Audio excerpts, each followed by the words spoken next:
Good evening, everyone. Welcome to this evening's webinar. I am Sarah Harper. I work in the events team at IPSE, and so thank you very much to everyone for joining us today, where we're going to welcome back for the first time in 2021, Karen Dunbar from the CV and Interview Advisors. Hi, Karen. Thank you so much for joining us again this evening. It's good to have you back here. And Karen will be guiding you through tonight the blueprint to winning more work more often at better rates. There'll be plenty of chance to ask your questions. So the webinar itself is going to take an hour and a quarter, and then there'll be a chance at the end for Karen to answer your questions, but please do submit them throughout the webinar as well, and we will get round to answering them at the end. In terms of the recording, we already actually had a question that's coming about the recording for tonight, and yes, we are going to record the whole session, so the presentation and the Q&A at the end as well, and we will email a link out to everyone who's joined us tonight, probably tomorrow morning now, so you can watch that back when you want to as well. But for now, Karen, I will pass it over to you to take it from here.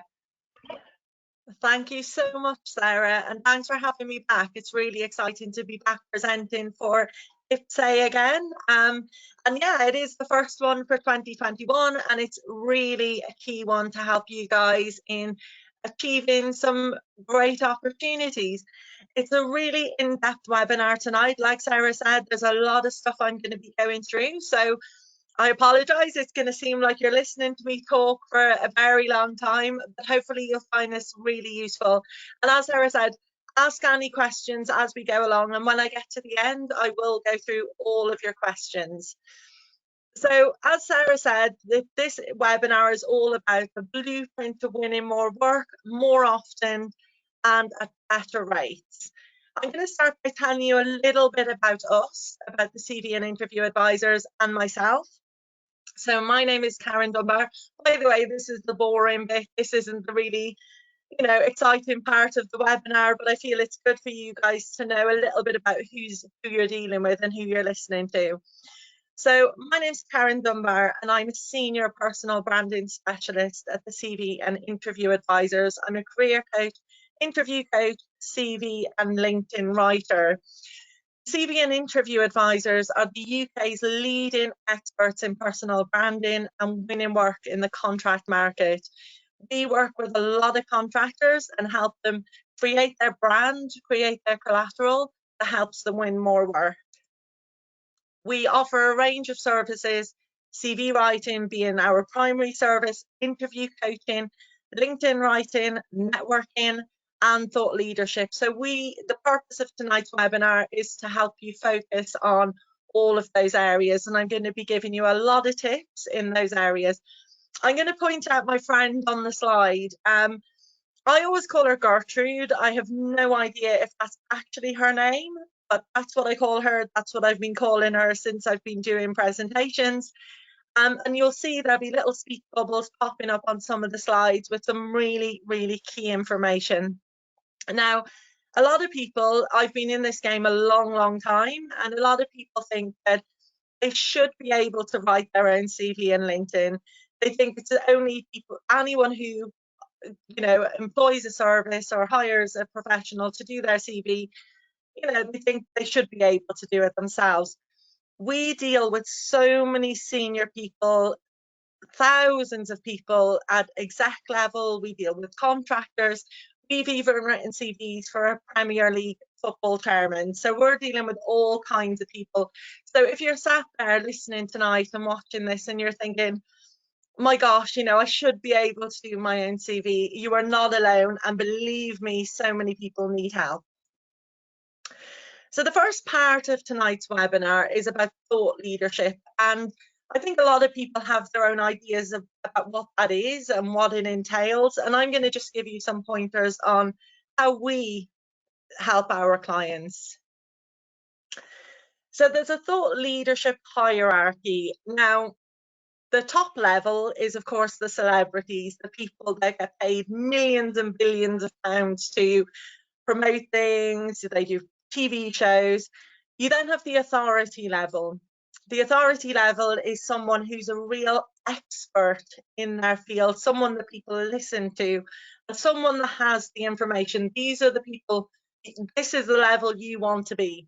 Specialists, which is the one level below, these are people that have a niche. They have a certain level of expertise in a particular area, so they can provide good ideas, good information.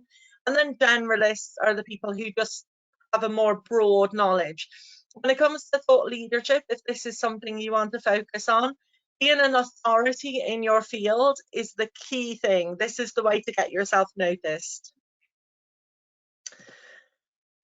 So in terms of the benefits to you as a contractor, or to anyone, but obviously we're focusing on contractors tonight. So the benefits to you is that if you become a thought leader in your area, having that status that people think, oh, you know, I need this project to be delivered. Who's the best person at dealing with projects that are completely messed up? Who's the best person who can come in and deal with turnaround projects, recovery projects, complex global projects, global rollouts, whatever it is that you specialize in? Think about how you can become a thought leader in that field. Is there anything you're particularly good at, something that makes you stand out? Think as well, who is the go-to person in your sector? If a company, if a client is looking to engage someone, they want the best person, and they'll advertise and they'll use agents and they'll look for contractors to fulfill the role. But at the end of the day, they want the best person. I've built myself as a thought leader in my area because I do presentations. People understand what I do. I feel credibility in what I do, as we have at this TV and interview advisor. So it's about understanding who is the go-to person in your sector, your niche, and how it can actually be you. By the way, I do talk with my hands a lot, and I just realized I'm on video. So if you see hands floating around, I will try and keep them under control, but I am aware that I am one of these people that talks with my hands. So I do apologize if it looks like I'm flapping around in front of the screen. Being an expert in your field, this is another thing. Again, it's all part of the thought leadership. Are you someone that other people will listen to? Are you someone that other people will follow? In terms of LinkedIn, do you have a good following on LinkedIn? Is there, is this something you'd like to work on?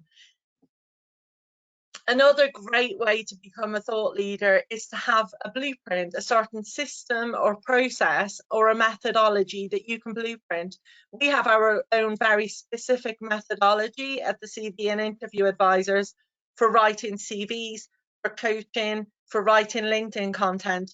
So we have our own blueprints, our own methodologies that that represent us. Is there anything you've put together, any particular methodologies that you could blueprint? Do you have your own intellectual property, any materials that you've created that you could that are your own IP, your own intellectual property?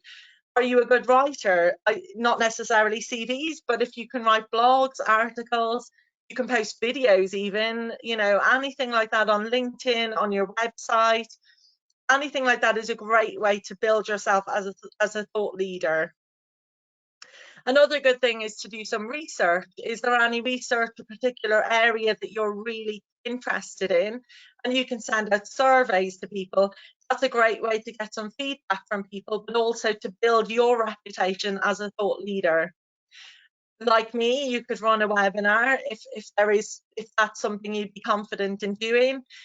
LinkedIn has a LinkedIn Live. If you've got lots of connections on there, there's no point doing that if you've only got 100 connections on LinkedIn. But if you've got 1,000 plus or 500 plus, LinkedIn Live is a great way. Just do an impromptu live video and get people interested in what you do.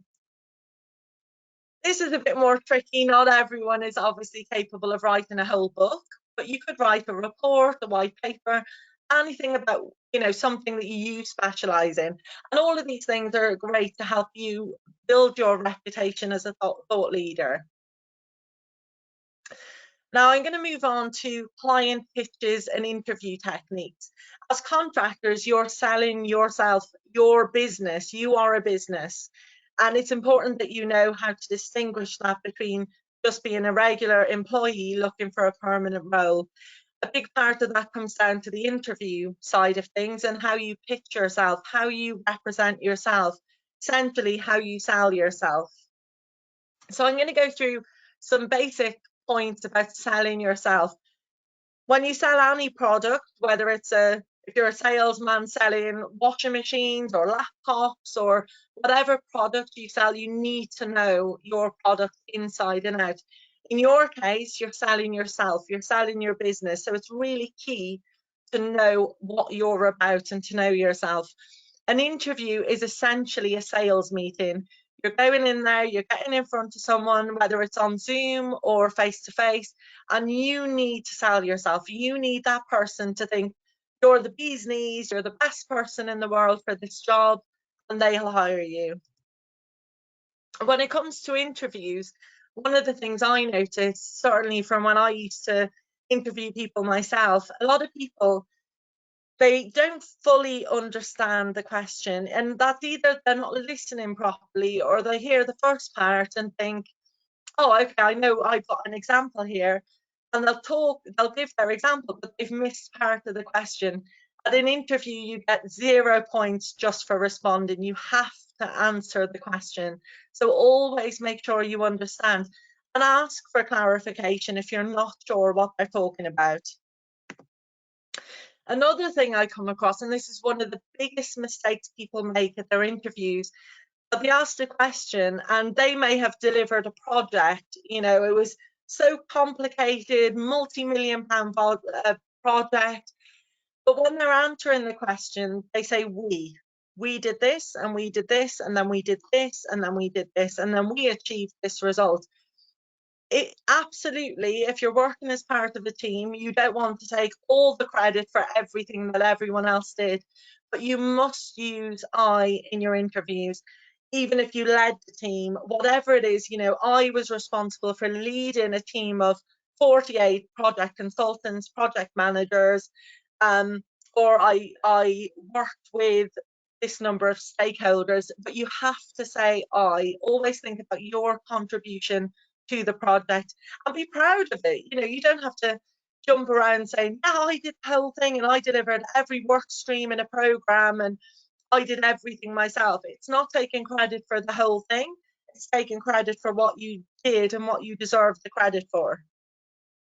And the biggest thing, and this is the biggest mistake, I know I said that for the other two as well, but this is the biggest, is lack of preparation. And I'm going to go through that a little bit more in the next slide. But preparation is key, and this isn't just preparing in terms of knowing the role, knowing the company. It's about preparing by knowing yourself. Now, Gertrude popped up with a really fantastic point. Salespeople, if we look at salespeople, to be a good salesperson, most salespeople will go through some kind of training. I used to work in sales, I had training. To be the best salesperson, you will learn, you will adapt, you will figure out what to do. Some naturally have the gift of the gab, I never did. So most of us will need training to be good at something. When you think about interviews, no one thinks about training for interviews. I mean, you attending tonight may have had, you know, 40 interviews in your life, which is a lot, but some of you may not have had a proper interview for 20 years, but no one thinks about the training. So it's important to think about that factor. So in terms of preparation, this is all the good stuff, how you prepare for your interview. So the interview, like I said, it's a sales call and the product you're selling is you. So you need to know yourself inside and out, what you've got to offer and why the person should hire you. You do obviously have to read up about the company and the job, but it isn't just about that. So still do the normal research you would do for any job, you know, read up about the company, go on LinkedIn, check them out, read about the job, make sure you tick the boxes, but also think about yourself and know yourself. Like I said, it's about knowing the product. You are the product. And we have this great approach and it works fantastically well for our clients. It's called the career autobiography approach. It's pretty much as it says on the tin. If you wrote a personal autobiography, a book about your life, it would highlight all of the key events in your life, you know, for school, first date, marriage, kids, promotions, whatever it is. A career autobiography is just focused on work. So it's all the highlights of your work, everything that you've achieved, things that you've done as part of your job. And it's a great way to create a career autobiography. So then you can use that in your interviews. When you're asked different questions, you've got to give examples. This is how you do that. I'm going to talk about the sales wedge now. Some of you may be sales consultants, you know, some of you here may be working in sales in some way, but even if you're not, you do need to know this because it's about selling yourself. Now, if you have ever worked in sales, even if it was like me, a door-to-door sales job in between high school and uni, there's a certain process to be good at sales. The first part is building rapport. Second part is the needs analysis.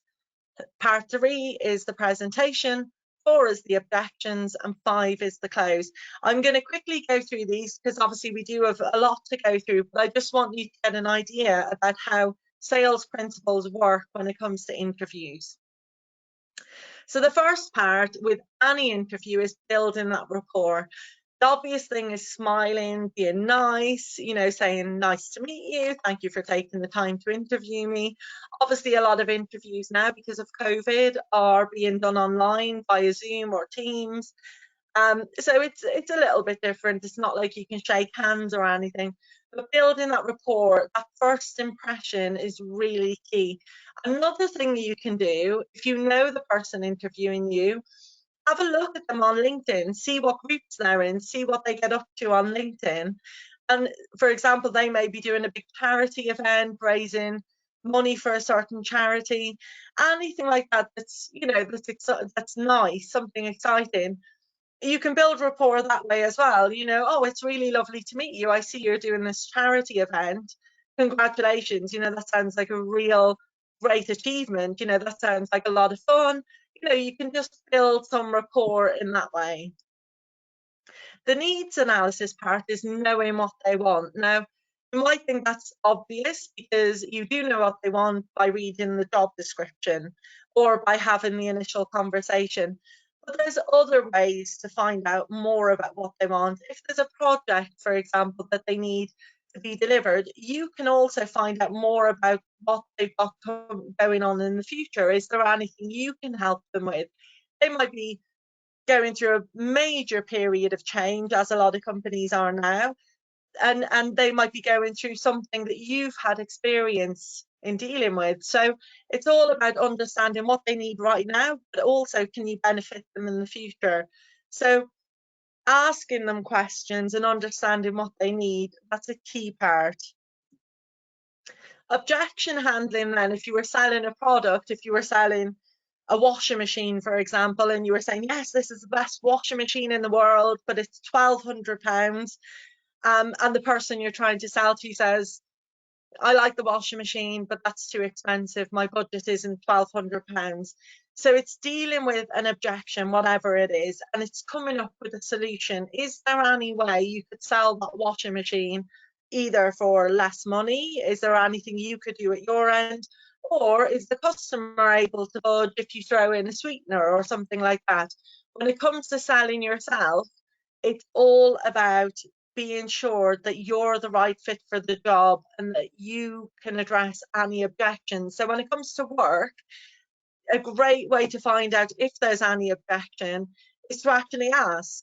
When you have your interview, say to the person interviewing you towards the end, do you have any concerns about my ability to do this role, to do this contract, to deal with this project? And anything that they've thought of during the interview that they feel, actually, you know, you don't seem to have much experience in this particular area, it gives you another chance to address that, to prove that you do have the experience, or to just answer in a slightly different way. So asking them if they've got any concerns is a great way. Not everyone's comfortable in doing that, but if you are comfortable to do that, I would definitely advise it. And then, of course, closing the sale, getting the person interested, offering some additional information, and explaining that, how much you'd love to be part of this project, part of this company, what you can bring to the table, just throwing in something extra. Like I said, it's giving them something that makes them think when you leave that interview room or when the Zoom call ends, I like this person. This person seems like they could do what we need. So it's all about building that impression, knowing exactly what you've got to offer, and making sure the interviewer sees it all the way through. Gertrude's popped up again asking, are you good at interviews? Now, like I said earlier, some people here may have only had 2 or 3 interviews in their life. Some may have had loads, but how confident are you with your interview technique? Do you even think about, say, it being a sales process? Some people I deal with, they go to interviews and just try and hope for the best. They don't really do much preparation, and that's generally reflected in the outcome of the interview. But think about your process for interviews, and is it something you're confident with? Do you feel you present the best you when you attend these interviews? One key part of interviews are the competency questions. They're more and more common nowadays when it comes to interviews. They typically shouldn't exist in a contract interview because contractors are not going to be doing the same things as a permanent employee in terms of the day-to-day routine parts of the job. You're not going to be getting treated the same as a permanent employee as a contractor. However, more and more frequently, competency questions are coming up for contractors as well. So I thought it'd be worth mentioning these here in case you are faced with those. So a competency question, most of you I imagine will know, it's a question in an interview to find out if you're good at something, if you can do something, and to hear an example. So it's all about you saying, yes, I can do this, and here is an example. Not in those words, of course, but it's demonstrating that you can do something. And it could be things like, give me an example of when you dealt with an aggressive stakeholder. Tell me about a time when you sold an idea to senior management. It could be managing a complex priority. It could be, a change in a project plan that's led to a complete mess with the client. But it could be anything to do with understanding what you can do. The first thing, you need to understand what they're looking for. Understand the question and make sure you have examples. That's where the career autobiography is really helpful as well. Writing down examples of things you've done will allow you then to draw on those when it comes to competency questions. So in your career autobiography, you might have things like managing difficult stakeholders. And if you're asked that question, then you've got a few examples. So always understand what they're looking for, refer to the career autobiography, and be a STAR. So STAR is situation, task, action, result. This is how we write our CVs. This is how we write case studies. And it's the same with interviews. We tell all our clients, be a STAR. So every answer that you give, focus on STAR, situation, give the situation of the problem, the task that you were tasked with, the actions you took, and the end result, and always quantify where possible. Just out of interest, and this is something we do with a lot of our webinars, I mean, I've had some horrendous interviews in the past and some hilarious interviews. So if there is anything that pops to mind that you've experienced, put it in the question box and we can all have a little chuckle later when I go through the Q&A section. So a key part of looking for new work, securing the best contracts, is knowing what you're actually good at. And it sounds simple, it sounds obvious that we all should know what we're good at, but it's actually more difficult than a lot of people think. So I just want you to think about things, work-wise. It could be a hobby, it could be a sport, but think about things that you're really good at, not just average, not just, well, I'm not too bad, but things you're really good at. And then ask yourself how you became good. A lot of the things we become good at is because we have training, we practice, If it's a sport, we practice day in, day out to get good at it. We have training. If we want to learn to be a ballroom dancer, not many of us can do that just off the back of nothing. So we would have coaching, we would have training. So it's the same principle with interviews. How can you expect yourself to be good at interviews if you don't have some knowledge from outside, if you don't have coaching, if you don't have training? So the purpose of this slide is basically that the contractors should always practice their interview sales technique more. You're a business, you're selling your business, you're selling your service. So this is something you should be thinking about and practicing, whether it's at home, practicing with a friend, family member, or someone like me, a service like us. But practice makes perfect. Now I'm going to talk about LinkedIn's next. I love LinkedIn and the benefits of LinkedIn. And this slide is really going to give you lots of tips and ideas of what you should be doing with your LinkedIn. So I'm just going to give you a little bit of the background of LinkedIn. At the moment, there's over 720 million people using LinkedIn. So it's the largest talent database in the world. It's the main place that recruiters and clients fish for contractors. And it's your shop front, your window to the contract market. If you owned a shop, if you were selling a physical product in a shop, you'd have an actual shop if you were selling clothes. But LinkedIn, for most contractors, this is their shop front. And you have to get it right. It's essentially like your personal website. It has to be right. Having a poor LinkedIn or an empty LinkedIn, or, I deal a lot with clients who, when I ask them, okay, so what's the situation with LinkedIn at the moment? They say, oh, well, yeah, I think I've got a photo, but that's it. That's, you may as well have nothing if you've got a poor LinkedIn. And statistically, 85% of people that make hiring and shortlisting decisions will check you out on LinkedIn. So it doesn't matter in that case how amazing your CV is. If your LinkedIn lets you down, that could ruin your chances. Now, as you're all contractors here tonight, we all know about IR35. It's not a brilliant thing, I don't believe. So you've got to think about presenting yourself as being outside IR35. So there's a few things here. So some key tips on how you would do that in LinkedIn. So always mention that you're a contractor or an interim worker in your profile on LinkedIn. So that's a key thing. That's the most basic thing, mentioning there. With your profile, with your LinkedIn profile, you have to have a photo in your LinkedIn profile. It's the only way for your profile to be 100% complete.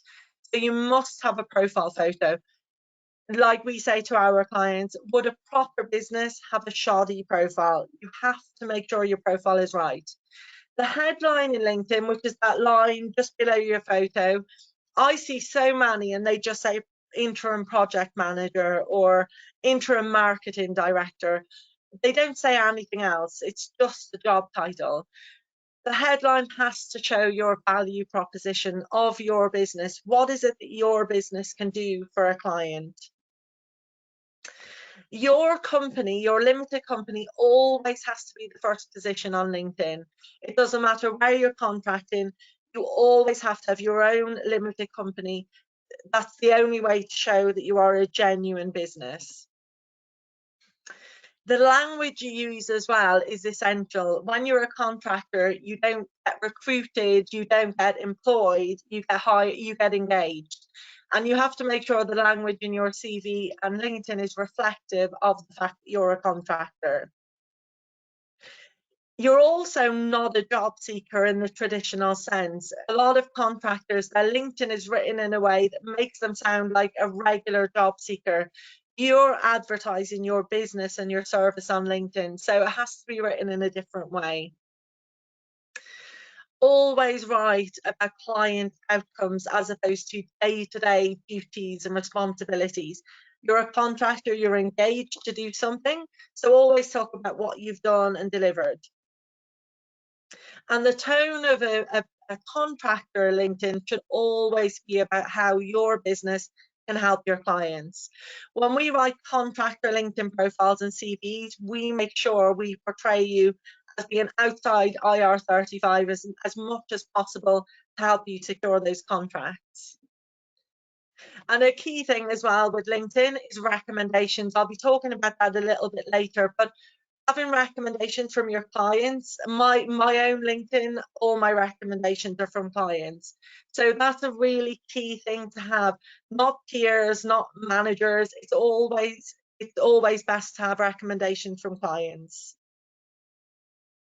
So I'm going to talk you through and just show you some examples of how they should look very quickly.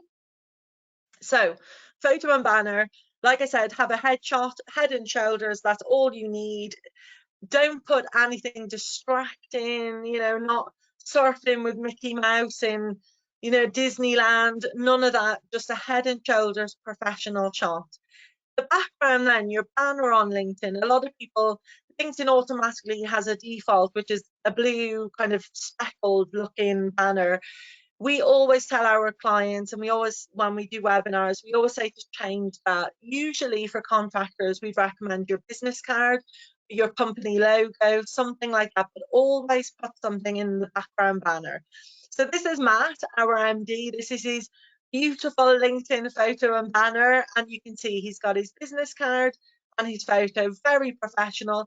Without even reading his LinkedIn, you can see what he does. And that's what you need to do. This is your business, so you've got to remember that people know what you do. The headline then, it's the bit under your name, and there's a 240 character limit that includes spaces. The headline, like I said, it's what you do, so it is your title in a sense. So if you're a project manager and that's what you do, then this is what you have to have in there. But you also need your value proposition. What is the purpose of your existence? What is your key selling point? That's what you need in your headline on LinkedIn. And always make sure it's aligned. The clients you're pitching to, the work you're looking for, what is it that they're looking for? What do they need? So always make sure the headline is aligned to that. So one of our team at the CV and interview advisors, so someone like me, could say their headline, personal branding specialist, expert in training contractors on how to develop high impact CVs and LinkedIn profiles that significantly increase interviews and job offers. If you were looking for someone to help with your CV and you saw that on somebody's profile, you'd be thinking, yeah, that's the kind of person I need. The summary on LinkedIn, so this is the about section on LinkedIn. We have our own formula for this, and it's really, really helpful, and we call it the Who Sees formula. On LinkedIn, the summary section is much more personal than a CV. You write in first person, and it's essentially an elevator pitch. The first part of Who Sees is the who part. So again, like I said with the headline, this is about what you are, what your business is offering, and what your main value proposition is. What difference can you make to your clients? The first two lines are essential on LinkedIn. If you don't get their attention in that summary, they're not going to read on. You need to capture their attention straight away. The first S in Who Sees is strengths. So in your summary about section on LinkedIn, always talk about what you're good at. What does your business do? What are your main strengths?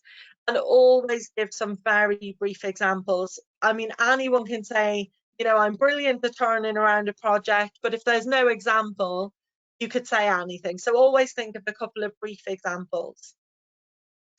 Talk about how your business helps your clients.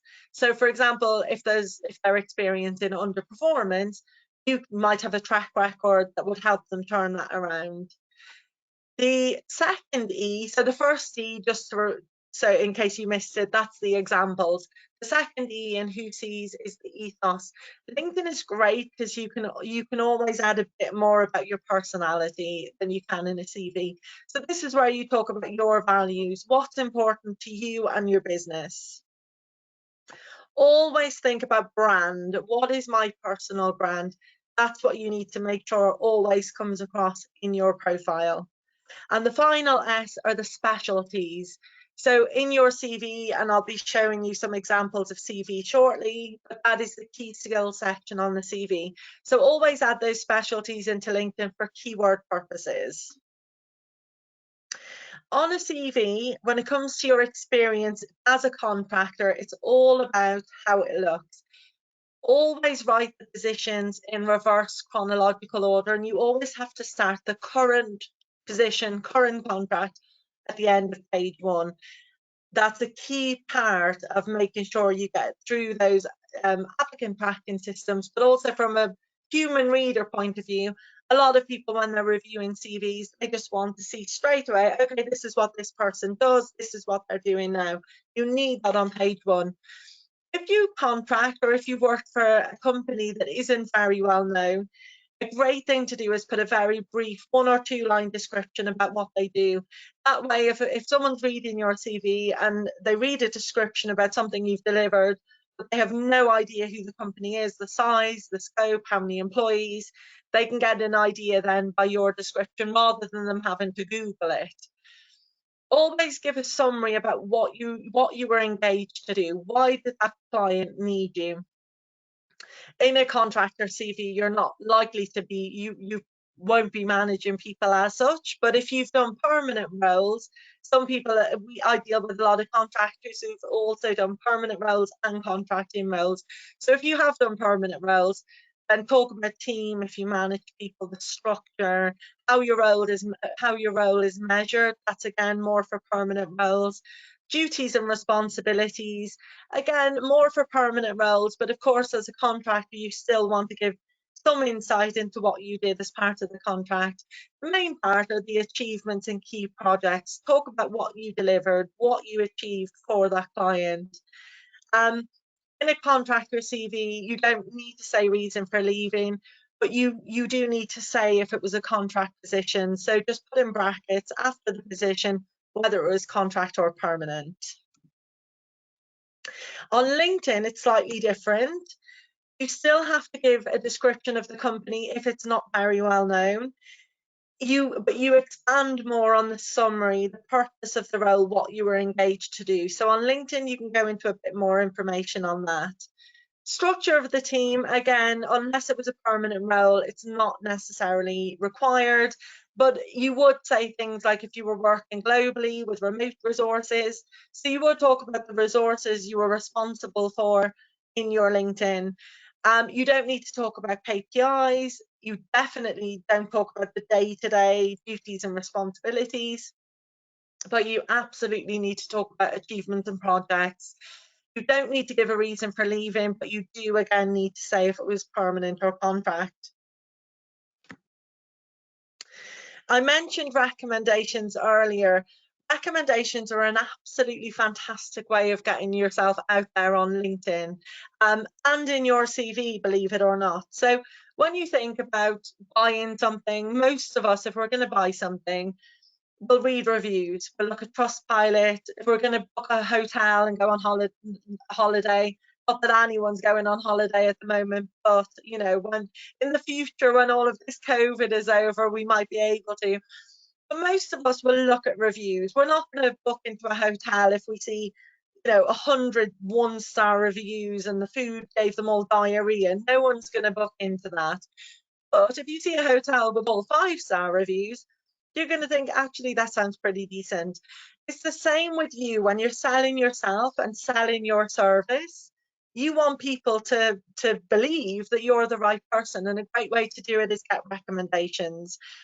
You can request these from your clients through LinkedIn. And you would not just have them in LinkedIn. We always recommend copying and pasting 1 or 2 recommendations from your LinkedIn into your CV as well. It's a great way to get someone interested in you when they read your CV, but then they can get some validation about it as well. Anyone can write anything in their CV. So this is a good way to validate what you're saying, and it gives the reader a little bit extra to think, okay, this person sounds really good. And actually, this client worked with them and said they were fantastic. So it's really good to get these recommendations. And the more unique they are, the better. You know, if you worked on a really difficult project, you know, or you did something really outstanding, the more detailed, the more unique, the better they are.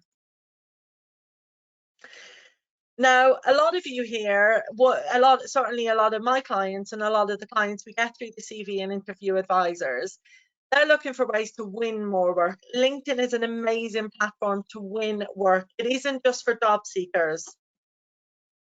So there's lots of stuff here that I'm going to talk you through. Most people that I come across, they use the basic version of LinkedIn, not the paid for versions. The basic version is fine. You can have a profile, you can look for work, you can network. But if you're really trying to build your business, there's Sales Navigator or Business Premium are paid versions, paid tools on LinkedIn.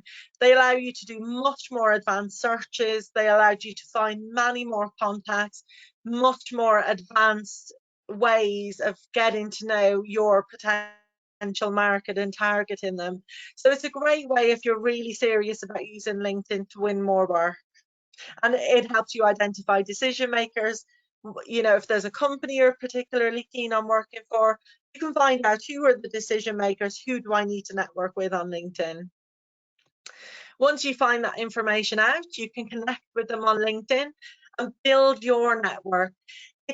One thing I would say, if you're connecting with new people on LinkedIn, a mistake a lot of people make is they send an initial message that sounds like they're trying to sell something. And I know how I feel when someone connects with me on LinkedIn and the very first thing they say is, oh, I've got this amazing thing and I think you'd be interested in buying.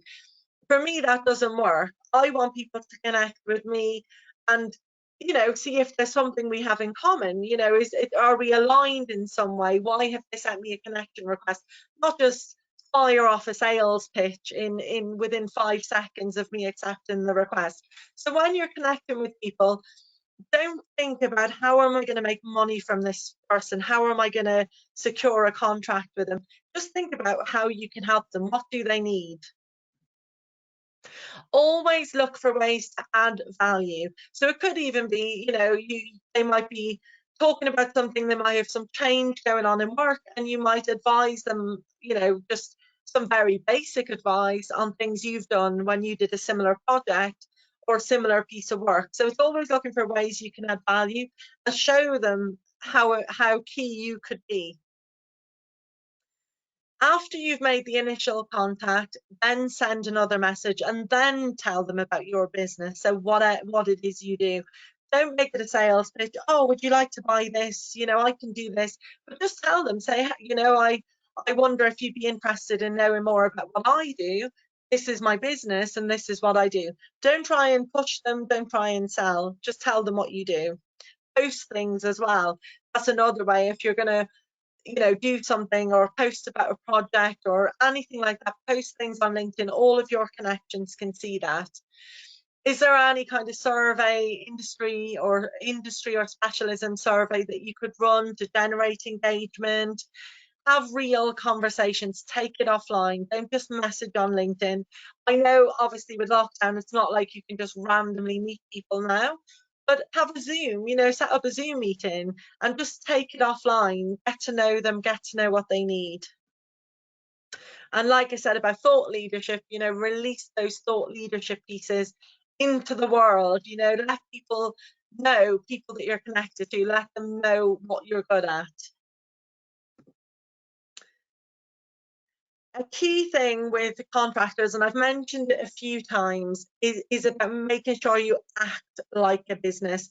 A lot of contractors, they almost seem to forget they're a business. They kind of act like they're a job seeker, and that's not the way to do it. So you are a business. Always remember and act like you are a business. It doesn't matter if there's only you working for your company, you're still a business. All businesses should or already are investing in marketing materials. Whenever you're selling, if you make baskets or hampers, or if you're a project manager, or if you're a marketing director, or whatever it is you do, or someone like us, you know, we write CVs, we do coaching, we do lots of services. But we brand, we market ourselves. All true businesses market themselves. So even if it's only you, think about your current involvement with marketing your business. The HMRC wants to see money leaving your account, not just money coming in. So they expect you to pay for things. They expect you to buy websites or have a website done, buy business cards, maybe flyers, depending on what you do, but they expect you to do that. Any true business should incur costs. So think about your, like I said, your level of marketing involvement. Do you actually invest in marketing for your business? And if not, why not? And do you advertise your services? And again, if you don't, why don't you? Most businesses will have websites. You can make amazing websites on Wix, loads of those kind of build your own websites. They're great quality and you get something fantastic. You don't have to be a professional designer. You do have to have a business email address. That's one of the most basic things for contractors. I see so many contractors that I work with, and the email address on their CV is a Live or a Hotmail or a Gmail. You need to have a business email address. That's a key thing to demonstrate to anyone that you're a proper business. And having, one part of marketing is CV and LinkedIn. That's how you market yourself. Most business people, they market themselves online, either networking or on LinkedIn, and that's an investment in marketing. No true business would have homemade marketing materials. I know my talents. I'm quite creative. I could probably knock up some kind of business card, but it wouldn't be good. It wouldn't be good enough for me to attend networking events and hand out without people thinking, hang on, has she just drawn this herself? So I use a proper company to make my business cards. That's what they specialize in. I specialize in my thing. So it's really important that you invest in these kind of things. I'm now going to jump into the advanced CV writing. So some of the challenges that you guys will face as contractors, and these are things we come across. So if I list every job, my CV will be 6 pages long. Contractors, the nature of contracting, you jump around from one contract to another. So in the last 10 years, you may have done 5 or 6 contracts, maybe more. So I'll show you the ways to do that when we go into the CVs, but that is a challenge, but it's not in the sense of writing the CV. Recruiters look at my last assignment because it's at the top. They always do look at the last assignment, the most current assignment, but that doesn't mean they ignore the rest of them. It takes ages to tweak my CV for each role. A properly written contractor CV would take minutes to tweak, not ages. Some of my assignments are irrelevant or too junior. In that case, how important are they to keep in your CV? How near the top? How recent are they? How do I make my CV appeal to different types of positions? What you don't want to come across as is a jack of all trades in one CV. So having a couple of different profiles is the best way. Change around some of the highlights, the case studies, that's the best way. Think about what you think are your challenges. Have you come across anything beyond these things, the length of the CV? If you have, pop it in the question box and I'll help you later. So there's several mistakes that people make. They either have a very vague, ambiguous go-to-market description, no value proposition, weak profile, full of soft skills, cliches. It's not optimized. It doesn't support outside IR35 status. There's a lack of case studies to demonstrate the projects, no recommendations, poor grammar and spelling. That's a big no-no. That's something you can't do in your CV. Some recruiters are that crazy about spelling being bad, they'll just tuck it to the side. If I used to work with someone and that's what he used to do, spelling mistakes, I'm not reading it. So you have to make sure all of these things, the graphics, the design, keep it simple, keep it straightforward, keep it going, make sure it gets through tracking systems. This is what our CVs look like. This is our methodology. I'll go through each section in more detail shortly, but this is just to give you an idea. It's neat, it's compact, It has all of the relevant information. I'm just showing the first 2 pages here, but we've got a strong profile, key skills, career highlights, and career history. So the standard CV, which is what I've just shown you, this is a typical chronological CV. For contractors, we have the chronological CV with a twist, or on steroids, as we like to call it. This is the best format for newer contractors. So if you haven't been contracting long, the chrono CV with a twist is the best format. But every contractor should have a chrono CV. Some agents, some recruiters do not get the case study CV, and they don't get contracting. They might not even understand contractors. So you always need to have the chrono CV with a twist for these people that don't know what a case study CV is. You always have to make sure you're sending the right messages. One industry that definitely doesn't like the case study CV are banking. They don't like it if you work in financial services. So the chrono CV is ideal for you as a contractor. You always have career highlights on your CV, and that is the way around worrying about the current job. You might be doing a contract at the moment that you felt you had to take, contract ended early, COVID's messed up so many things, and you don't want the focus to be on that. But having a case study, a list of case studies before that role, that's where the focus will be. And like I said, a properly written CV will literally take minutes to tweak, not hours, months, years. So this is the chrono CV. So there you have your heading at the top, name and title. So obviously, whatever your label is, you would change it for each role. So project manager, interim CFO, whatever your title is. You then have your profile, which is full of fab statements, so features and benefit skills. You then have key skills, which are the hot skills in your industry. What are people looking for? The key skills are the hot skills. And then the career highlights are your case studies, which I'll be talking about in more detail shortly. So in terms of the profile, what are you? So again, this is following on from LinkedIn. What are you? Always include independent contractor or interim manager in your profile. What is your main value proposition? What does your business do? And then give 4 fab statements. These are your main skills, the main things that you offer, but always write them in a feature and benefit style. And avoid at all costs the cliches. You've all seen them. I'm enthusiastic, hardworking, determined, all of these cliches.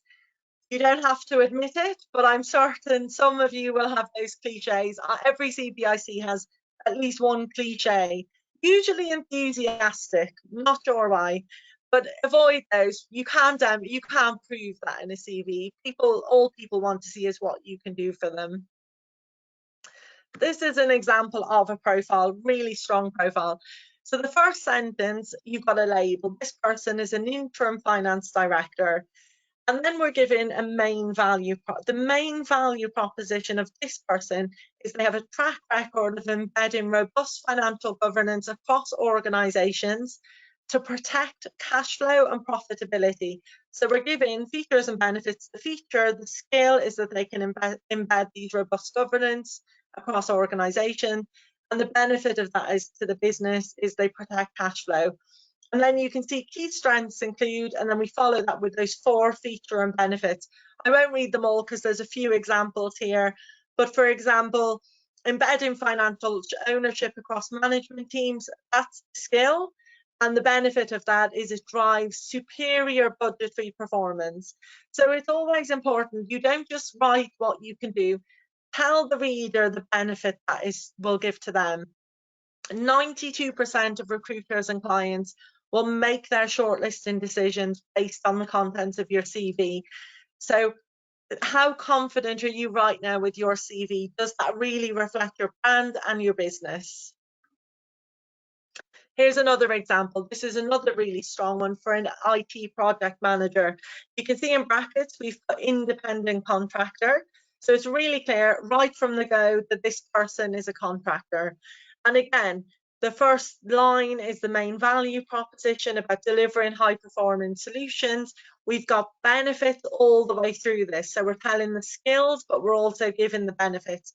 For example, harnessing strong business awareness, that's the skill. And then the benefit to the client is ensuring that IT solutions integrate effectively with a wider operational environment.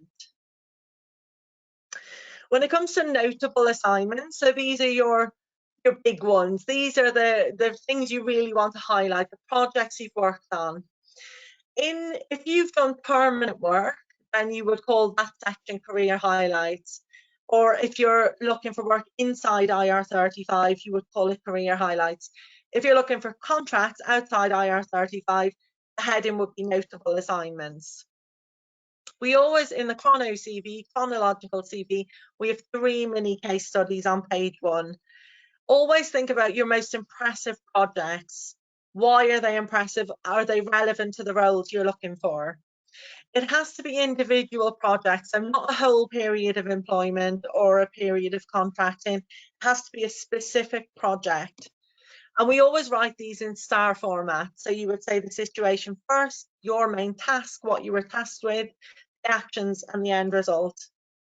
Always say, if it's a contract role, that you were engaged to. This again is another tip to get you through IR35. So there's an example here that we know the situation. They had acquired an unprofitable competitor in the UK that required transformation. So that's the situation. This person was engaged as interim operations manager to rebrand the business. And then there's several actions. They reviewed the business, they exited underperforming staff, recruited a new team, oversaw office refurbishment, introduced radical changes to the commercial model. And so there's lots of actions. And then we end with the results: succeeded in rebranding the business and turning a 10k per month loss into break even within just 6 months. If someone reads that, they're getting all the context they need without having to search through your CV. Here's another quick example. So this particular client had a disparate communications network, which was expensive and unreliable. Client was engaged as IT project manager to lead a major IT transformation program. Again, we have lots of actions, things that they did. So they engaged with senior stakeholders, scoped business requirements, and the result is they delivered the program and converged data and telecoms network, which saved £1 million per annum. So you always have to give a result.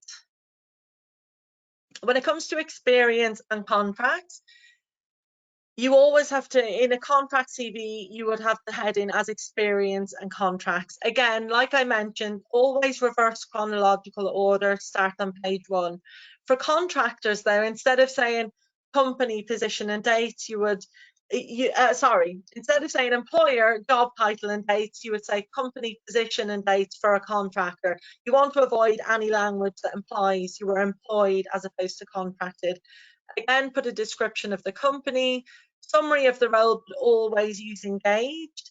If you managed anyone, more for permanent, you would say led a team of however many. But if you're overseeing multiple teams, if you have that ownership in your contract, definitely add it. Permanent roles, you would talk about KPIs, day-to-day responsibilities and duties. Achievements, again, are the most important bit, and always state if it was contract or permanent. You don't need to give a reason for leaving, and you would only do so. So, for example, if you were made redundant in a permanent role, you would do that, but not for contractors. Now, when it comes to ATS, you've all probably heard of these wonderful applicant tracking systems, and you need to make sure your CV is going to get you through those.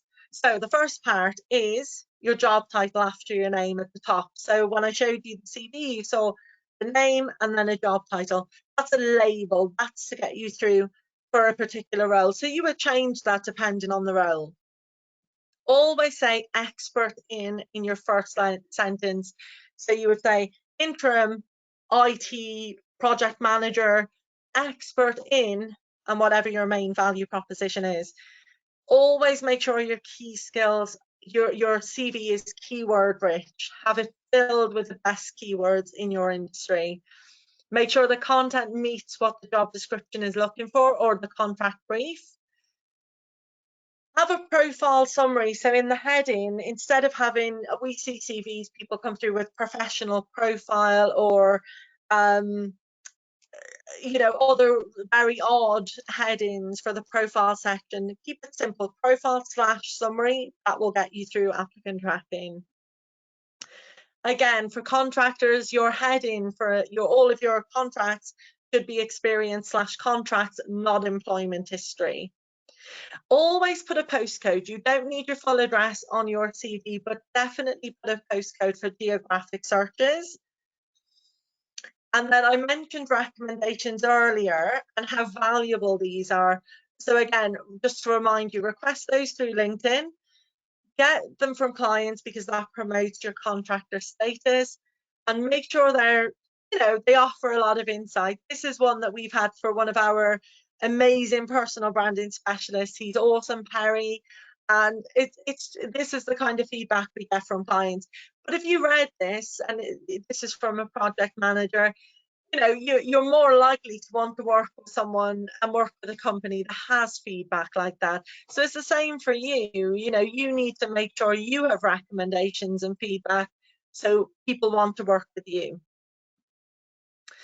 And like I said, you can see how powerful a third party endorsement is. It makes a really, really big difference having these endorsements. Now I'm going to talk about IR35. This is obviously something that impacts all of the contractors. And by the way, thank you everyone for keeping with me. I realize there's a lot of information here. So and I hope you're all finding it very useful so far. So in terms of IR35, speak like you're a business, not a job seeker. I mentioned that earlier. You're providing a service. You're not a job seeker. You're not someone looking for a permanent role. You provide a service to clients. We do actually get contractors coming to us. I've worked with loads of contractors. They've contracted for 20 years. And then they decide, actually, I want a permanent role. I've only got 7 years left to work. I want to do a permanent role. So that does happen. People transition. And some of you here tonight might be in that situation. You might have contracted for years and now you're looking to go into a permanent role, or vice versa. You might be someone who's been in permanent employment for a long time and now you want to contract. So whatever the situation, just make sure you're pitching yourself in the right way. So if you're a contractor looking for contracts, you need to speak like a business. Always put your limited company name at the top of the CV. So underneath your name and job title or position, you would have your company name. Always use a business email address with a proper business domain. It makes a big difference. And from an IR35 perspective, it's essential. Mention independent contractor, interim manager status. Use terminology that describes what you do for companies and clients. Have case studies that are specifically focused on client engagements. Always use language like engaged to or engaged as rather than hired to or recruited as, you know, or employed as. Always say engaged. Contractors are engaged, they're not hired or anything else. Most contractors we deal with, they'll have the Chrono standard CV, but then they'll also have an IR35 friendly case study CV. That's more for experienced contractors though, and I will talk about that in a little while. Don't use phrases that make you sound like an employee or a job seeker. So things like employer, employment history. A lot of CVs I see, they come through with employment history. And that's one of the first things I change with my contractors' CVs. I work with a lot of contractors. I specialize in the contractor market. So most of my clients are contractors. But the number of times I see employment history or career history, instead of, you know, contracts, assignments, something like that. So it's all about the language. And again, I keep reinforcing this point. Recommendations are essential. They make such a difference. One recommendation in your LinkedIn will make a massive difference. Obviously, the more you get, the better. But if you've got none at the moment, getting one recommendation will make a huge, huge difference. So I'm going to talk about the alternative CV format. So this is the case study CV that I was talking about. Now, again, this is for experienced contractors, and I'll go through the example shortly. But the case study CV essentially highlights projects, individual projects. So with the chronological CV, we always highlight 3 projects, 3 case studies, and then you go into detail in the career history or assignments. You go into detail about each of the roles. The case study CV, it's more of a portfolio CV in that you have 8 highlights. So you have 8 case studies, and then the descriptions of the work that you've done is minimized into just positions, and you'll see when I show you the example. But it's a great way to demonstrate to somebody that you are a contractor. But again, like I said, this is for experienced contractors because you need at least 8 case studies. So if you've just started out, there may not be 8 projects you've worked on. The case study CV is the most outside IR35 friendly format you can use. This is the one, if you're desperate to stay outside IR35, this is the one you should have. However, like I said, the chrono CV, a lot of agents, a lot of recruiters prefer the standard chronological CV. So we have a lot of people who have the 2 versions.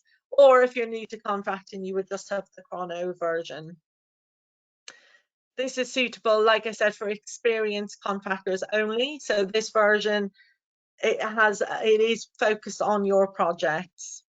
Not all recruiters like it, but some will actually ask for it. So we get a lot of recruiters that will say to our clients, okay, I've seen the chronological CV. Can I see the case study one as well? So a lot of recruiters will ask, but like I said earlier, banking will never, ever, ever ask for a case study CV. They don't get it, they don't like it. So if you do work in finance, in banking, you know, the chronological CV is the best for you, even as a contractor. The great thing about the case study CV is you can reorder the contract. So you'll have 8 case studies on there, and you might apply for a role, and you may have done a similar contract, you know, 5 years ago, and it might be 5th or 6th on your list, but you can just move it to the top. So it's a great way to reshuffle things to make sure the most relevant case studies are at the top. The great thing about it is it's evidence. It provides evidence to the reader about what you've done. So it's not, like I said, you can say anything in a CV, but if you can't evidence it, then it's not really valuable. So these case studies will provide people with actual evidence that you're good at what you do. Very, very, very easy to tweak a case study CV. I love writing case study CVs because they're so much fun. You get to just think about projects and case studies, and it's great fun.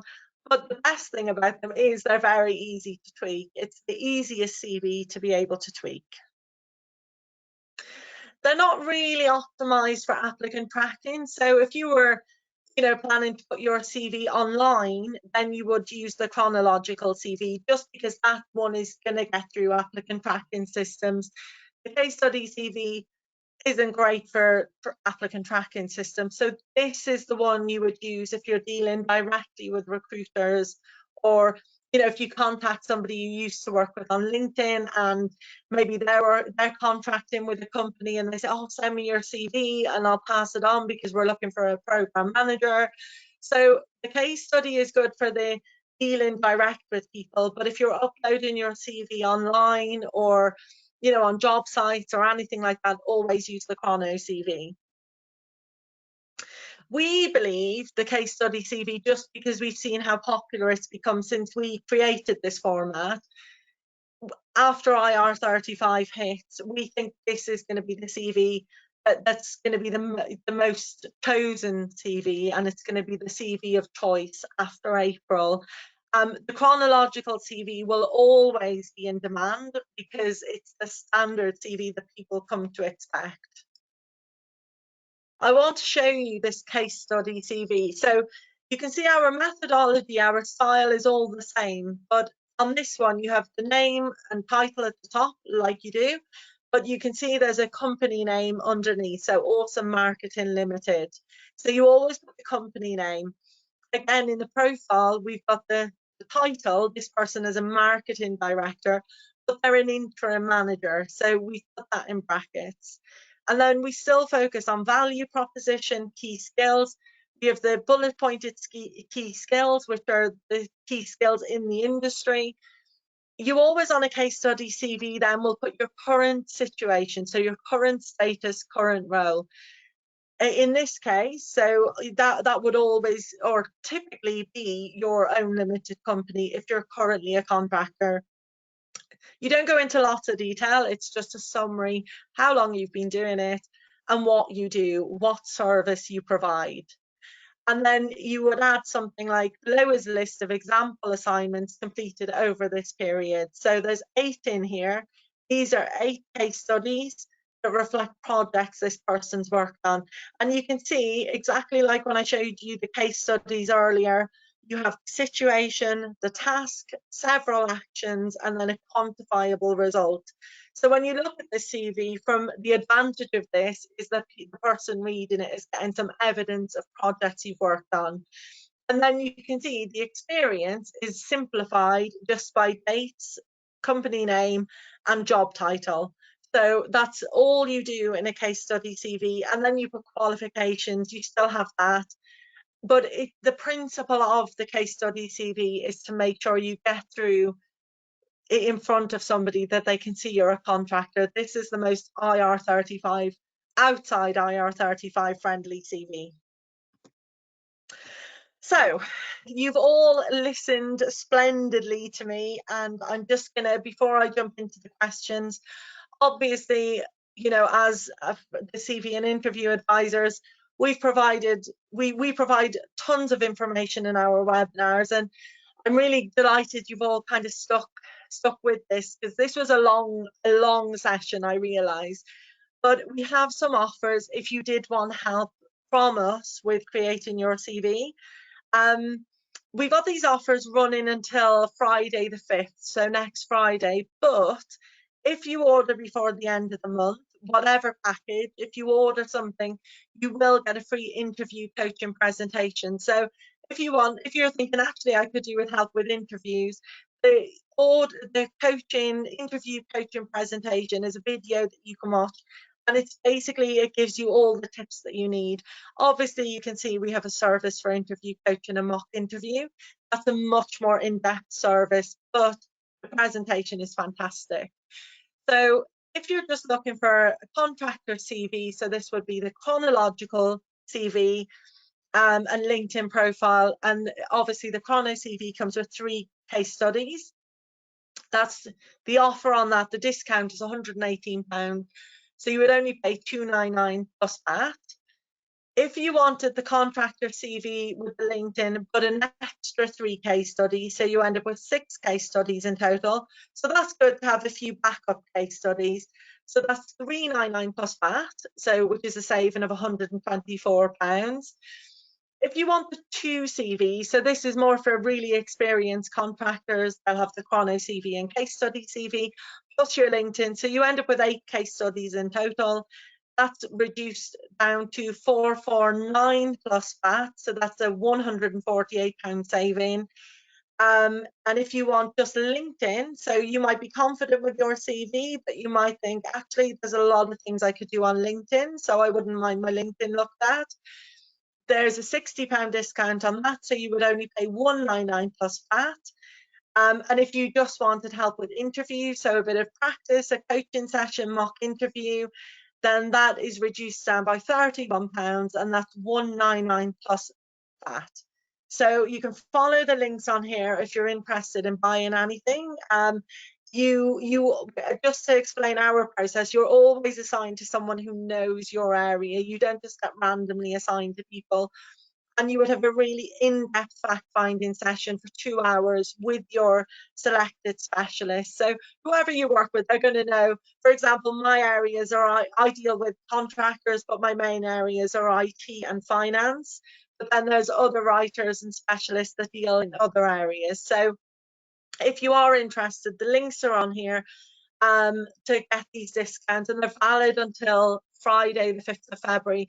If you're currently in a contract and you think, well, I don't need this now, I'm safe for another year or safe for a few months, you can order and then you can save it. You don't need to use it yet, but if you want to take advantage of the discount, you can order and then use it within 6 months. So if you did want to do that, when you come through to order, just as soon as you're assigned to a specialist like myself or one of my colleagues, then you would just say, look, I want to postpone till May or whatever it is, and we would just make a note of that. So you would still get the offer, but you just don't have to worry about dealing with the CV stuff just yet.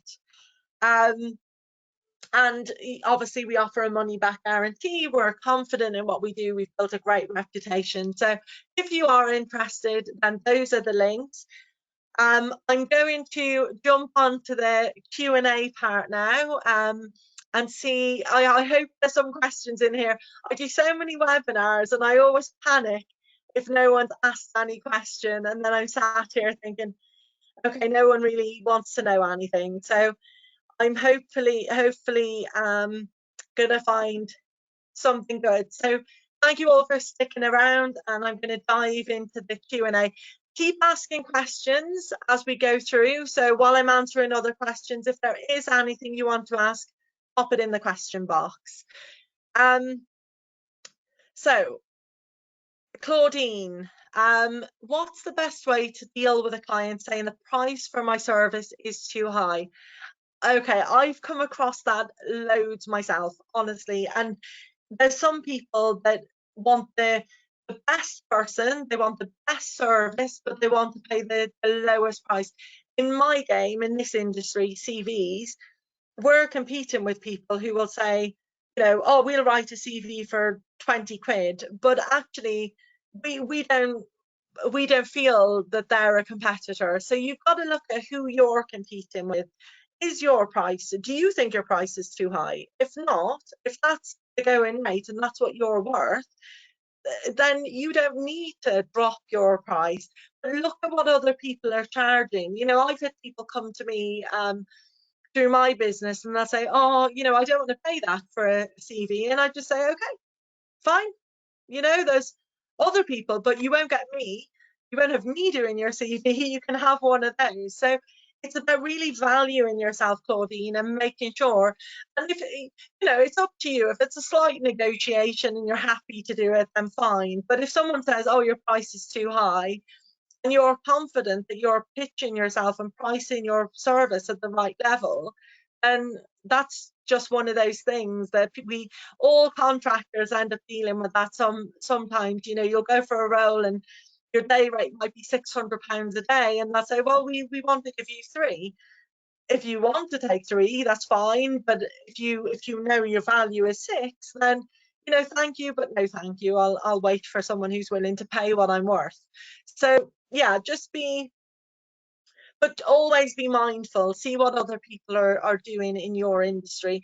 If you found you're significantly more expensive and doing a similar service, then, you know, maybe look at your pricing. But if you know, it's down to what you believe your time is worth and your experience. But certainly don't feel bad if someone says to you, oh, I think you're too expensive. We all get that, trust me. So yeah, don't worry. So I hope that helps, Claudine. Cassia. Okay, so this is going to be, I think this is a nice example. So I always say something inappropriate in an interview.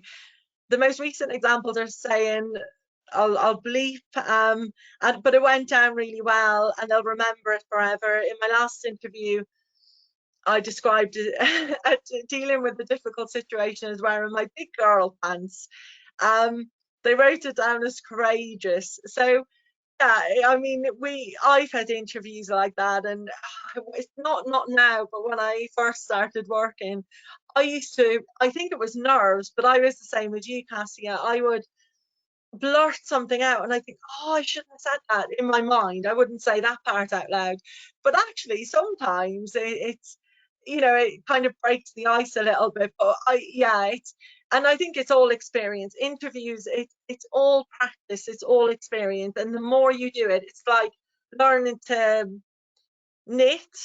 I don't know why I've picked knitting, but I don't knit, so I don't know how difficult that is. But I guess learning to knit, you know, if you do it once, you're probably rubbish, and then if you do it 100 times, you'd be amazing making sweaters and all sorts. So yeah, we all experience those embarrassing interview moments, Cassia.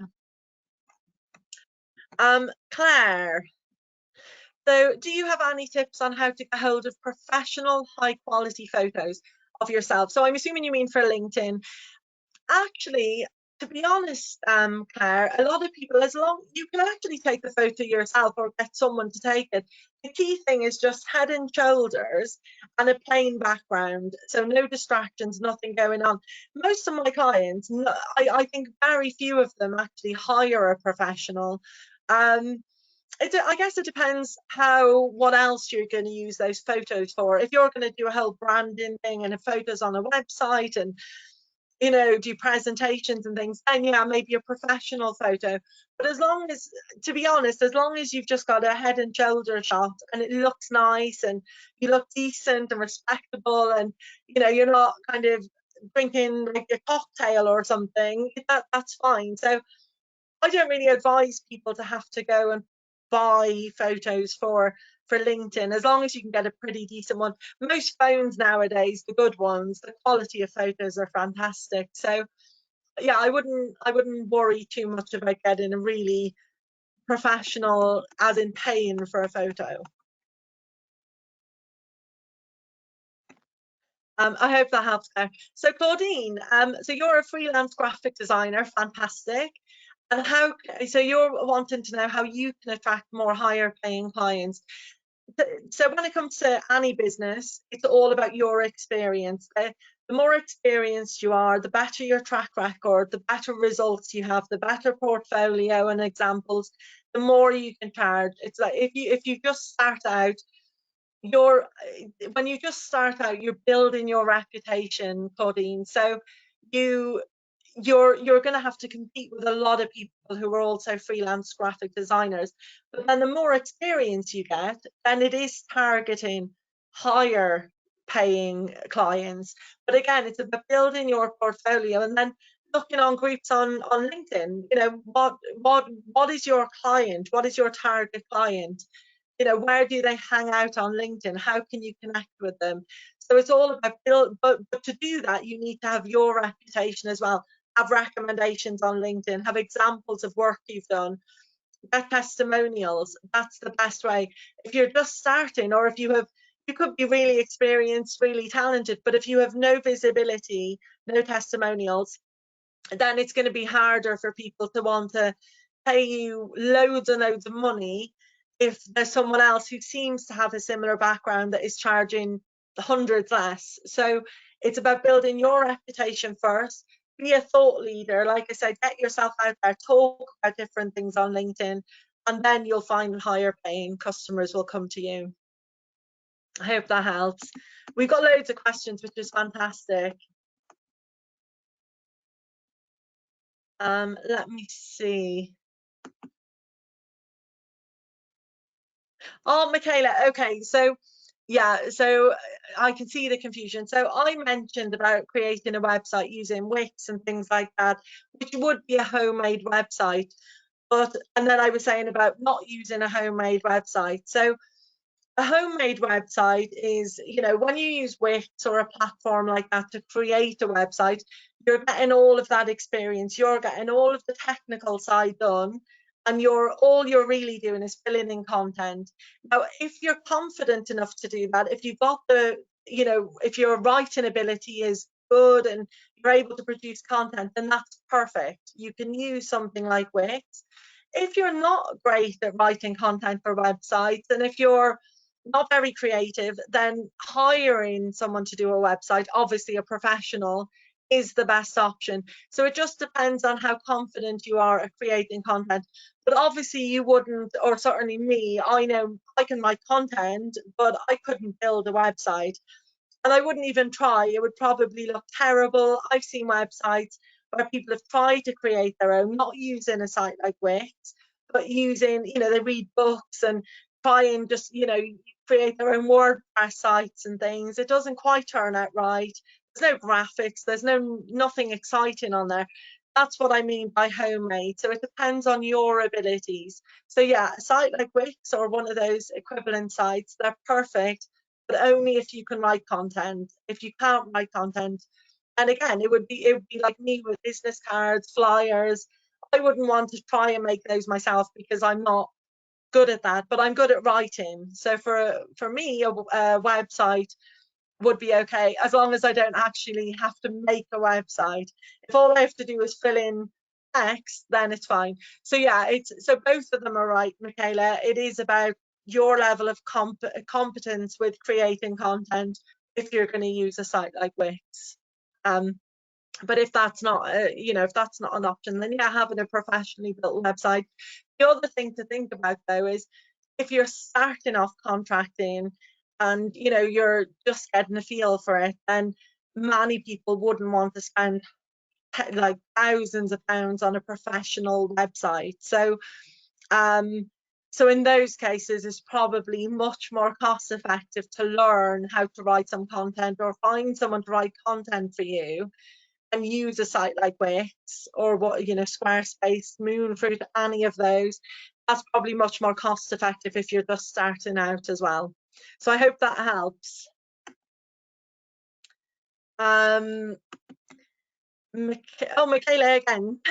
So how many pages for a CV okay, so this is a myth when it comes to CVs. A lot of people think the CV should only be 2 pages. Now that used to be the case when I first started writing CVs. When it comes to contractors, it's virtually impossible to have a 2-page CV because you know the nature of contracting. So yeah, it's kind of impossible to have a 2-page CV. So I normally think three pages is absolutely fine. Most of my CVs that I produce for contractors are 3 pages, and that's absolutely fine. It's more about the quality of the content than the length of the CV. Most people now understand that, especially for contractors, that you're just going to lose too much trying to squash it into 2 pages, especially with our methodology having the case studies on page 1. So yeah, so if your CV is 3 pages, Michaela, that's not a problem. Don't try and cut stuff out just to fit it to 2 pages. So John, really good question. What's been your experience with ex-IR35 roles in the current marketplace, more or less? There has been a change, obviously, with you know, some companies now, they're certainly from what I'm hearing from my clients, they're making the roles inside IR35 and there's a lot more competition now for those outside IR35 roles. So there's definitely been a change, John. And I think it's obviously it's because of IR35 coming in, but I think just in general, the whole marketplace, because of the COVID pandemic and everything. So the last year has been such a difficult time. So there's been so many changes then with, I've had clients, for example, that contracts have ended earlier, things like that. So there's been a lot of change, but I work with loads of contractors who are getting jobs out, you know, getting outside IR35 contracts. So they are still there, but it just, a lot of places now are kind of trying to get you inside IR35, and then it's weighing up, okay, what's the benefit? What's the best way to deal with this? So I hope that helps, John. Joanna, how often should you post on LinkedIn? So Joanna, it depends how much, you know, what kind of profile you want to raise, and it depends what you've got to say. If you haven't you know, posting once a week is great. If you have something to post once a week, if you write articles or a blog, or even sharing someone else's article or doing a video, something like that, that's great if you can do once or twice a week. Some people, I know people that only post a couple of times a month on LinkedIn. So it really depends on what you've got to say. If you have something, if you're providing value, that's the key thing with posting on LinkedIn. You know, it's providing value to your connections. So if you have a lot of things to say, a lot of value to provide, then you could post. You could set yourself up to do 2 posts a week, and that builds conversation. It gets people engaging with you, and then they want to know more about what you do. So it's a really good way to kind of build a little network of potential clients or potential people that could, that you could work with. So yeah, it just depends. I mean, obviously you don't want to post the same thing every day. That would be boring. But yeah, if you've got stuff to say, definitely. And like I said, it doesn't have to be, you don't have to be, Shakespeare and write these amazing pieces of prose. It's just having something valuable to give. I have friends and colleagues, they're not great writers. I have friends who work as contractors, they're not great writers, but they can find things to write on LinkedIn just to build their profile a little bit. So I hope that helps, Joanna. So Michael, the case study did only show 2 pages. The next page would just be things like qualifications. I actually think though on that CV, the next page was just personal information. So you always have a personal information section, which would have things like your postcode, LinkedIn profile, so a link to your LinkedIn profile, and then it would also have recommendations on the next page as well. So when I was saying about taking a couple of recommendations from LinkedIn, copying and pasting them into the CV. So yeah, that last page would also have recommendations. 3 pages, like I said, 3 pages is a good length. Some contractors, if you've been contracting for a long time, and you've done several, we tend to focus on the last 8 to 10 years in detail. You may have done 8 to 10 contracts in that time. So we actually have produced 4-page CVs for contractors. That would be about the maximum though. And mine tend to always be around 3. I like a 3-page CV. I think that gives you enough information to know if you want to interview the person. So yeah, I hope that helps, Michael.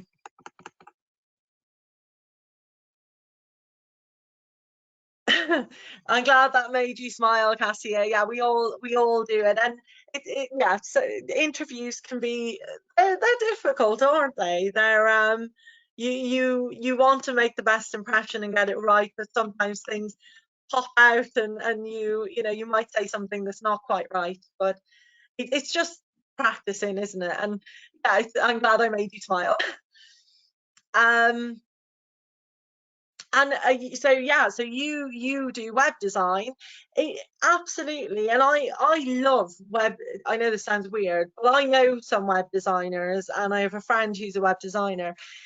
Hiring a web designer, if you can hire someone to do your website, it's amazing. As if you get a good one, obviously there's some not so good ones, but if you get a good one, it's amazing.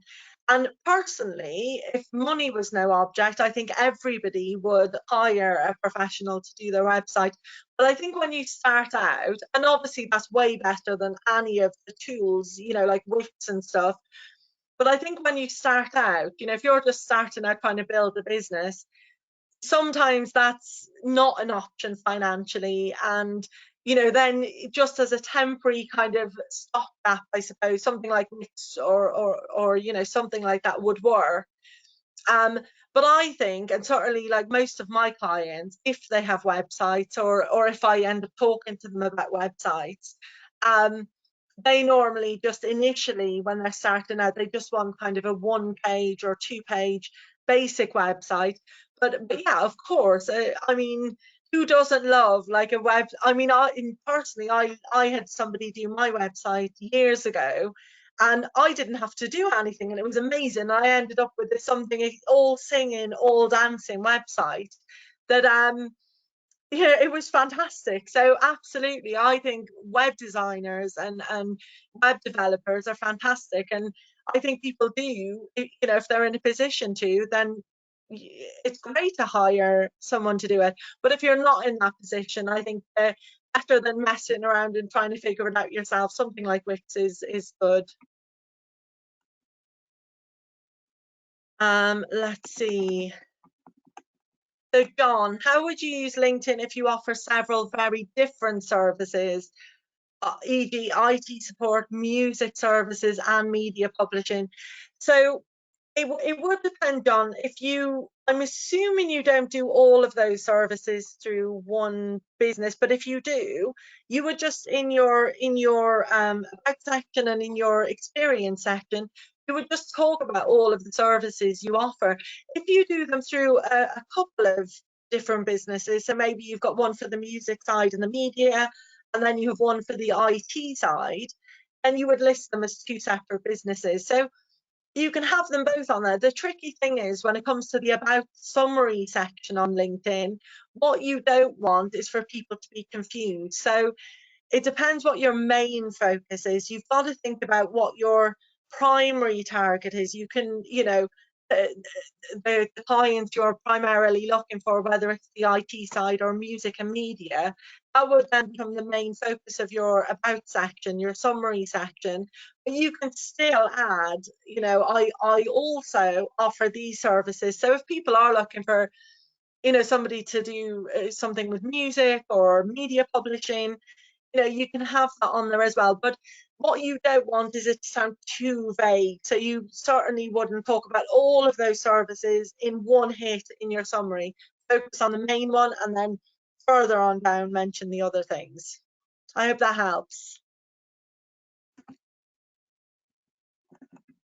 So Michaela, no problem, you're welcome. Lorraine, okay. So I'm a freelance sole trader. Let me just, oh, it's gone really funny. So I'm a freelancer sole trader, currently working in the book publishing industry, and you want to diversify into a wider client base and have skills that can be useful in broadcasting.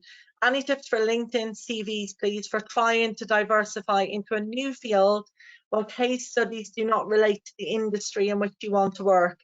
The dreaded skills-based CV. Yeah, we all know the skills-based CV, and sometimes, Lorraine, a skills-based CV is the solution. You know, if you have, it depends. When you say you have no experience in the sector, if the work is the same though, so if you're, you know, if you're just looking to do work for a different sector, but it's the same work, you know, as in, I don't know what you know, what you do as such, but if you want, if you're just looking at changing sector and targeting new clients, then you still have case studies. The case studies are still valid. They're just representing different sectors. But you just have to focus on getting across why you want to work in publishing or why you want to work in a new sector, where the interest is, where's the passion for that. You can get that across in LinkedIn. If what you mean is you have no experience at all in the sector or the work that you want to do, then yeah, the skills-based CV is the one that would be, I mean, I really don't like skills-based CVs, but they do serve a purpose. So it depends. If you have no experience at all in the work that you want to do, then skills-based. But if you have experience and you're going in to just do a different kind of project management work, for example, in a different sector, and you have experience, you have the transferable skills, as they say, you've got the hands-on experience in doing that type of work, that type of activity, but you've just not done it. You work in book publishing and you want to work in broadcasting. So it's not as difficult if you've done similar work, but you just want to change sector. I hope that helps, Lorraine. Right. Lorraine, I knew what you meant, don't worry. I knew you meant diversify. So Michael again, brilliant. These are great questions, by the way. So you said you can tailor your CV for each role and assignment, absolutely. However, you cannot tailor your LinkedIn for each potential assignment, which is true. So how do you make your LinkedIn profile relevant for a range of assignments? So the key there is to look at the general kind of roles that you want. What are the contracts that you want? What are they looking for? I always say to people, check out, 10 job descriptions of contracts you like, and try and tick the boxes, see the boxes you tick. You could, if you wanted, I guess you could go into LinkedIn and tweak it, but it'd be pointless, because you couldn't go in and tweak it per job. So yeah, look at a few jobs, look at a few of the contracts you're looking at. What are they looking for? What do they need? And that's what you need to focus on in your LinkedIn profile. But obviously keep the focus on your value propositions, your main strengths, the things that you can offer, your experience, your specialties, but just try and bring keywords in that match up with a few different types of role specs. So I hope that helps. But that is really the only way, Michael, in getting across what it is that, to try and tick as many boxes as possible. And then John, can you have more than one LinkedIn profile for different businesses? So you can have one personal LinkedIn profile, which is what Michael was just talking about. So you have a personal LinkedIn. You can have business profiles as well, though. So if you have several businesses, then you can have, if you've got one limited company doing one thing, one doing another, you can have a business profile, but you can have a couple of business profiles, but you can only have one personal profile in your name, so the one John Williams profile. But then if you've got two limited companies, you can set up business profiles on LinkedIn as well. Business profiles are great, but it's not the same as a personal profile. It's just talking about what you do, what your business does. So yeah, you can have those as well, business profiles, but you can only have one personal one. So I hope that helps, John. I'm just checking if we have any more questions. I think, are we doing okay for time? I don't want to keep you all too long. Are there any more questions at the moment before we head off? And just to let you know, if you think of a question, tomorrow or something, or the middle of the night, you can email any questions. They can be passed on to me, and I can answer any questions afterwards. So don't worry if you can't think of a question now. But before we sign off, does anyone have any other questions right now before we end the show?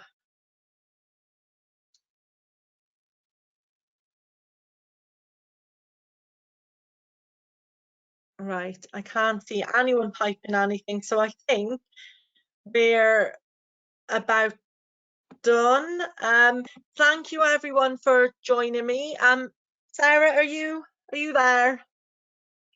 Hi Karen, I am. Thank you so much for that. That was amazing. That was a lot of information. Thank you. I know. I feel like I need oxygen because I didn't stop talking.